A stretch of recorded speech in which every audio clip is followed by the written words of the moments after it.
Good morning বন্ধুগণ। সবার প্রথমে তো আমার অ্যাপিয়ারেন্সটাকে ইগনোর করে দেন, কারণ সকালবেলা তো এখনো অব্দি নিজের ভুল পাল্টানোর সময় আমি পাইনি, কিন্তু ভিডিওটা স্টার্ট করতে হলো যেহেতু ইউজুয়াল ডে উইকডে কাজ একটু পরে এমন ভাবে শুরু হয়ে যাবে, পুরো প্যাকড, একদম টানা রাত 10টা অব্দি চলবে। তো কাজেই মাঝে মিডিলে টাইম পাওয়াটা একটু চাপের বিষয়। তো এইরকম অ্যাপিয়ারেন্সে ভিডিওটা স্টার্ট করে দিলাম। সম্রাট অলরেডি বেরিয়ে গিয়েছে। দিন আগে অনলাইনে দুটো গ্লাভস অর্ডার করেছিলাম, দুটো না কম্বোতে ছিল 137 করে এই গ্লাভস গুলো। এগুলো বেসিক্যালি হচ্ছে গিয়ে ঘরের কাজ করার জন্য, যারা বাসন মাজে, কাপড় কাচে, তাদের জন্য মানে খুব প্রয়োজনীয় একটা জিনিস। স্পেশালি যদি বড় বড় নখ থাকে, নষ্ট হবে না। আমার ক্ষেত্রে যেটা হচ্ছে, আমি টুকটাক, আমার তো সেরকম ঘরের বাসন মাজা ঠাজাগুলো থাকে না, কিন্তু টুকটাক কাচাকুচি বা বেসিন ক্লিন করা বা টয়লেট ক্লিন করা, এগুলো করতে গিয়ে কি হয়, নখগুলো দেখছি একটু কেমন ভঙ্গুর হয়ে যাচ্ছে, ভেঙে ভেঙে যাচ্ছে। তাই জন্য যাতে এই পুজোটার আগে নখগুলোকে বাঁচাতে পারি, সেই জন্য আমি ঠিক করেছি যে গ্লাভস পরে এই কাজগুলো করবো। পুজোর পর ভেঙে গেলেও কোনো ব্যাপার না। তার মধ্যে আমার শ্বশুর বাড়ির এত বড় পুজো, কালী পুজো রয়েছে, তার আগে যদি নখ ফোক ভেঙে নষ্ট হয়ে যায়, তাহলে আমার হাতের সৌন্দর্যটাই চলে যাবে। তাই জন্য যখনই এই কদিন লন্ড্রি করবো বা যেটুকু আমি টুকটাক ক্লিনিং করি সেগুলো করবো, তখন গ্লাভস পরে দেবো। আসো, লন্ড্রি আছে, লন্ড্রিগুলো গ্লাভস পরে দেখি আমি কতটা করতে পারি নাকি হয় না। স্নান হয়ে গেছে, আর এই যে কপালে হচ্ছে কি একটা বড় ব্রণ হয়েছিল, ওটার মধ্যে আমি হাইড্রোকলোয়েড না কি একটা ইনগ্রিডিয়েন্ট, সেইটার একনি প্যাচ লাগিয়েছি। দূর থেকে এটা অ্যাকচুয়ালি ইনভিজিবল, দেখো দূর থেকে যখন ক্যামেরা দেখাচ্ছি মনেই হচ্ছে না যে কিছু রয়েছে, বাট সামনে আনলে ওটা একটা প্যাচ মতো। তো এতে আমার কপালের মাঝখানে ব্রণটা তাড়াতাড়ি কমে যাবে। কেন যে কপালের মধ্যিখানে আমার ব্রণ হয় আমি জানি না। তো যাই হোক, আমি চলে এসেছি এখন স্নান করে ওপরে ঠাকুর ঘরে প্রণাম করব, কারণ আজকে একটা ইম্পর্টেন্ট কাজে যাচ্ছি, তো সেটা যাতে আমার কমপ্লিট হয়ে যায় সেজন্য আমি এদিকে একটুখানি একটা পজিটিভ, নিজের সাথে পজিটিভ ভাইব নিয়ে যেতে চাই। প্রত্যেকদিনই আমি আসি প্রণাম করতে, কিন্তু আজকে একটু স্পেশালি একটু বেশিক্ষণ সময় কাটাবো, তারপর রেডি হয়ে বেরিয়ে যাবো। অ্যাকচুয়ালি কথা ছিল 11:30টায় বেরোনোর, কিন্তু আমার কাজটা ইম্পর্টেন্ট, তো আমাকে একটু তাড়াতাড়ি বেরোতে হবে। ভিডিওটা পাখা অফ করে নেবো না, কারণ আমাকে 5 মিনিটের মধ্যে চুল শুকিয়ে বেরোতে হচ্ছে, তাই ডাবাই ট্রিটমেন্ট। এই যে ওপরে চলছে পাখা অ্যাজ ইউজুয়াল, আর নিচে হাত পাখা। কোনো রকমে অ্যাটলিস্ট গোড়াটা শুকিয়ে নিতে হবে, না হলে প্রবলেমে পড়ে যাবো। আর তোমরা যারা একটা ভালো সানস্ক্রিনের খোঁজ করছো না, তাদেরকে আমি দেখিয়ে দিই সানস্ক্রিন মাখার পর আমার স্কিনের গ্লোটা দেখো। এমনিতে আমার হরমোনাল চেঞ্জেসের জন্য স্কিনের প্রবলেম হতেই থাকে। এই দেখবে এক্ষুনি খুব গ্লোয়িং হয়ে গেছে, আবার 2 দিন পর দেখবে পুরো ব্রণ, সিস্টিক অ্যাকনে সব ভরে গেছে মুখে। তো এটা হচ্ছে আমার ইন্টারনাল প্রবলেম, এটাতে তো আমি কিছু করতে পারবো না। তবে বাইরে থেকে যতটুকু সম্ভব কেয়ার করা সেটুকু আমি করি। আগে ভাবতাম যে আমারই স্কিনে কেন এরকম হয়, এত কিছু মাখি বলে নাকি। তারপর জানলাম যে না, অ্যাকচুয়ালি স্কিন কেয়ার বন্ধ করলে আমার স্কিনটা আরও ডাল লাগে। তো স্কিন কেয়ার করে যতটুকু সম্ভব আমি এটাকে আটকে রাখি। আর যেহেতু জিনিসটা হচ্ছে গিয়ে ওই যে বললাম ইন্টারনাল প্রবলেম, এটা একটা বয়সের পর আবার চলেও যাবে, তো সেই জন্য যতটুকু সম্ভব আমি চেষ্টা করি ট্রিটমেন্টের মধ্যে নিজেকে রাখতে। তো এই যে এই সানস্ক্রিনটা ডট অ্যান্ড ক্রির হচ্ছে গিয়ে ব্যারিয়ার রিপেয়ার সানস্ক্রিন। এটার আরও কয়েকটা ভেরিয়েন্ট আছে, তবে ব্যারিয়ার রিপেয়ারটা আমার পছন্দের, কারণ আমার স্কিন ব্যারিয়ার অলরেডি ব্রোকেন। কারণ এত ব্রণ হয়, তো যাদের বেশি অ্যাকনের প্রবলেম রয়েছে তাদের কিন্তু অলরেডি স্কিন ব্যারিয়ার ব্রেক হয়ে যায়। তো সেই জন্য আমি এটা কিনেছি। আর এটা মাখার পর এত সুন্দর স্কিনে গ্লো দেয় না, তোমরা দেখতে পাচ্ছ একটা ন্যাচারাল গ্লো কিন্তু এসে গেছে এটা সানস্ক্রিনটা মাখার পর। এটা তো আমি অফারে নিয়েছিলাম, এখন এটার কত দাম হবে আমি ঠিক জানি না, তোমরা ডট অ্যান্ড ক্রির ওয়েবসাইটে গিয়ে দেখে নিতে পারো। আকাশি রঙেরটা, ঠিক আছে। এটা হচ্ছে হাইলোরনিক সেরামাইড, একবার চেষ্টা করে দেখতে পারো, আশা করি ফেল হবে না, জিনিসটা খুব ভালো। চলো। আর এই যে কদিন আগে হচ্ছে গিয়ে শর্টস আপডেট দিয়েছিলাম না, যে আমার সানস্ক্রিনটা খাটের তলায় পড়ে গেছিলো, ওটা ওইটাই পড়ে গিয়েছিল, মানে যেটা আমি মাখি। তো তখন হচ্ছে এই মামা আর্থেরটা, যেটা আমি হাতে মাখি, কারণ এটা ফেসে মাখার জন্যই কিনেছিলাম কদিন আগে। তবে এত ঘাম দিত কিছুক্ষণের মধ্যেই হচ্ছে গিয়ে মুখটা পুরো কিরকম একটা হয়ে যেত, আর গন্ধটা ভীষণ বাজে হয়ে যেত কিছুক্ষণ পর। তো সেই জন্য এটা আমি স্কিপ করে দিয়েছি, এটা আমি হাতে মাখি এখন, মুখে মাখি না। আর সম্রাটে এটা স্যুট করে, তো মাখে মাঝে মাঝে। যাই হোক, তো এইটা 2 দিন মাখলাম, ওটার পরিবর্তে ডিফারেন্সটা আমি নিজেই বুঝতে পেরেছি। মামা আর্থকে খারাপ বলছি না, মামা আর্থের অনেক প্রোডাক্ট ভালো, ওদের বডি ওয়াশ এগুলো আমার খুব পছন্দ, কিন্তু এই সানস্ক্রিন ভ্যারিয়েন্টটা, এই সানস্ক্রিন পার্টিকুলার ভ্যারিয়েন্টটা আমার পছন্দ হয়নি।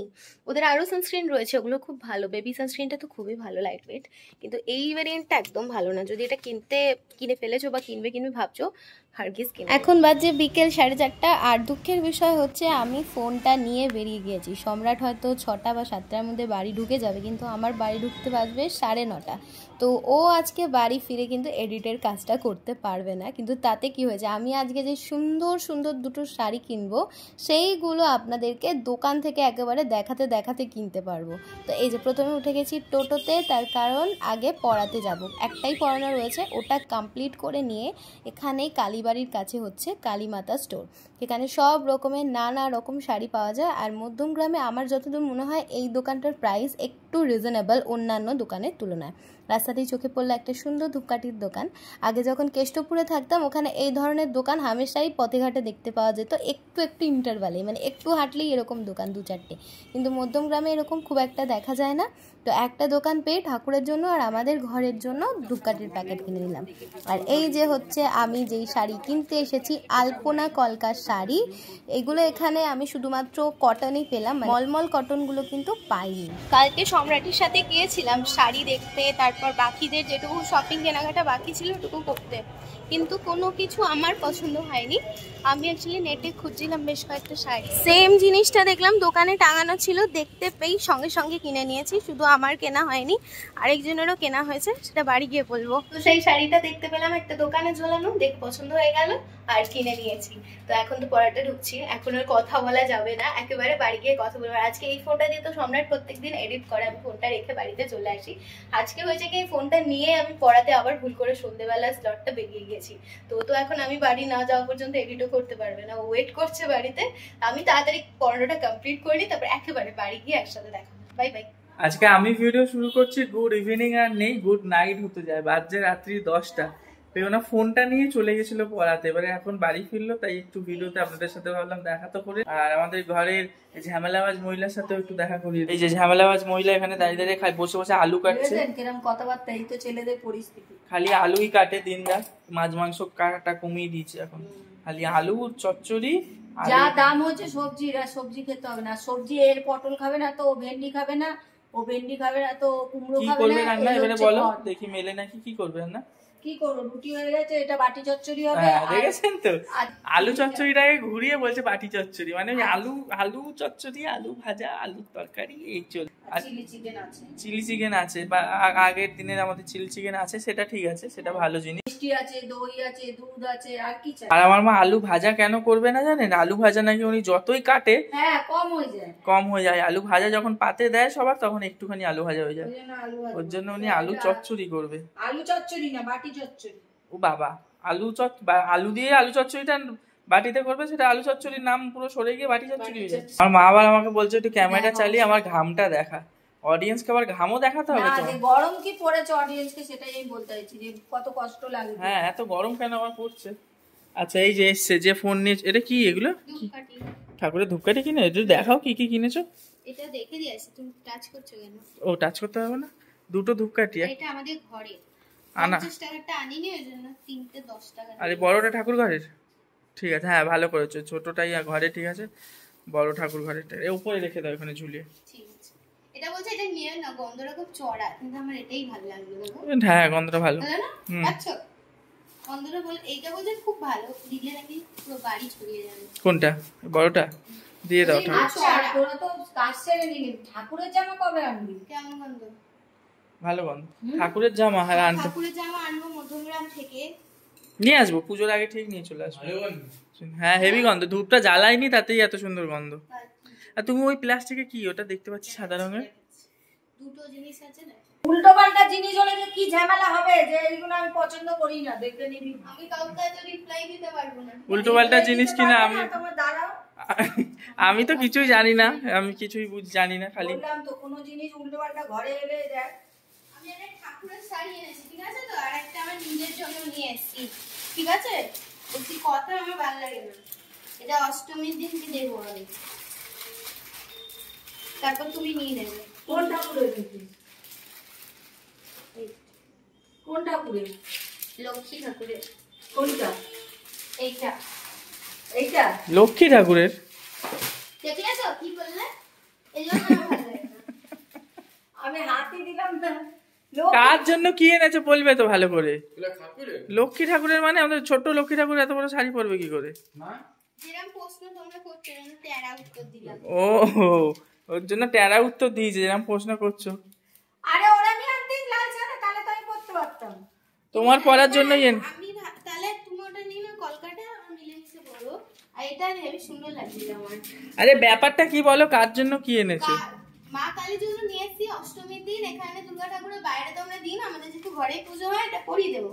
তারপর তুমি চাইলে দশমীর দিন এটা করে বরণ করতে যেতে পারো। তুমি যদি এটা না পরো এটা আমি পরে নেবো, তুমি ওটা পরে নিতে পারো। আমি বলছি ওইটা আমি কালী পুজোয় আমি পরবো। কালী পুজো দেরি আছে, আমি এটা পরো। এটা আমি তোমার জন্য আনিনি, এটা আমি ঠাকুরের জন্য এনেছি, ঠিক আছে? কি সিস্টেম আমি কিছু বুঝছি না, কোনটা মায়ের শাড়ি, কোনটা তোমার শাড়ি, কোনটা মা কালীর শাড়ি। ওহ, মানে তুমি লাল শাড়িই পছন্দ? হ্যাঁ আমি লাল সাদা কালী পুজোয় পরবো এবারে। তোমাকে তাহলে যদি না পাই কালী পুজো, কারণ দু পিসি ছিল, আমি একটা নিলাম। আমার দেখে দেখি একটা বউ বলছে দাদা আমাকে এরকম। কই দেখি আর একটা অডিয়েন্সকে দেখিয়েছো শাড়ি কি কিনেছো? তাহলে দেখাও অডিয়েন্সকে ভালো করে। এই একটা এনেছি, এটা বেঙ্গলি প্রিন্ট। এটা তুমি অষ্টমীর দিন পরবে, ঠাকুরকে পরাবে। মেনু শাড়ি এগুলোর দাম ছিল 400 করে, নিয়েছে 370। বাবা। আর একটা কি এনেছো দেখাও। ভালো, এটা এইটা তুমি পরবে এটা আমার খুব সুন্দর পছন্দ হয়েছে। অষ্টমীর দিন, এটা পরবে। কলকা শাড়ি, আর আচ্ছা এইটা তুমি অষ্টমীর দিন পরে অঞ্জলি দিলে, মা তো এইটাই কালী পুজোর দিন আবার পরে যেতে পারবে। এই জন্য আমার ভালো লাগছে না। আরে উল্টো দিক করে ধরতে হয়, শাড়িগুলো খালি ফেলে দিই। তুমি তো কেচে আবার রেখে দিলে। হ্যাঁ তাহলে তো মা এটা কালী পুজোতে আবার পরে নিতে পারবে। দুটো শাড়ি নিয়ে মানে ভেবে পাচ্ছে না কে কে কোন, ও আবার ভিডিও করছে কেন এখান থেকে?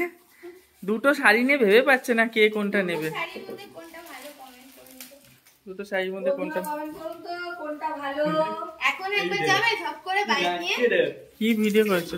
ও নাচের ভিডিও করছে। দেখি দেখি। কি অ্যাপস নিয়েছে যে আমরা হেলে হেলে নাচছি? ইনস্টাগ্রামে। ও ওইটাকেই এখন ভিডিও। একবার যাবো, দেখে আসবো পাই কিনা। এ কি পাগল। হ্যাঁ মানে মাথা পুরো খারাপ কিন্তু আছে। আমার পছন্দ হয়নি এটা। আমি কোথায় একবারও কোনোটাই কিছু রাত্রি 10টার সময় মানে কি কালী পুজোর অবস্থা। আগে তাহলে একটা তোমাকে লাল শাড়ি। সেটা দেখা যাবে কালী পুজোর আগে। তোমার এনার্জি, তোমার জামা কাপড় ছাড়তে ইচ্ছা করছে না? লাল শাড়ি দুটো নেবো না? তুমি ফোন নিয়ে চলে গেছো, আমাকে এডিট করতে হবে, এখন এডিট করতে পারিনি। যাও যাও ঘরে যাও। এই যে দেখুন বাজছে এখন রাত্রি 11টা 14 আর আমাদের কাজকর্ম শুরু হয়ে গেছে। ওইদিকে পেওনা রেডি হচ্ছে লাইভে আসবে বলে, মা নিচে রেডি হচ্ছে। আর আজকে সমস্ত এইসব কালেকশন দেখানো হবে, তাই তো? আজকে লাস্ট লাইভ। আজকেই লাস্ট আমাদের এই গ্রুপে লাস্ট লাইভ, আরও লাইভ আছে। যে গ্রুপে লাইভ করবো এই গ্রুপের আজকে লাস্ট লাইভ পুজোর আগে। পুজোর ছুটি পড়ে যাচ্ছে, আবার পুজোর পরে দেখা হবে। তো চলুন, আমাদের আর বেশিক্ষণ টাইম নেই, হাতে 10 মিনিট টাইম আছে, আমরা লাইভ শুরু করবো। কালকে সকালে আবার দেখা হবে আপনাদের সাথে। Tata bye bye, good night.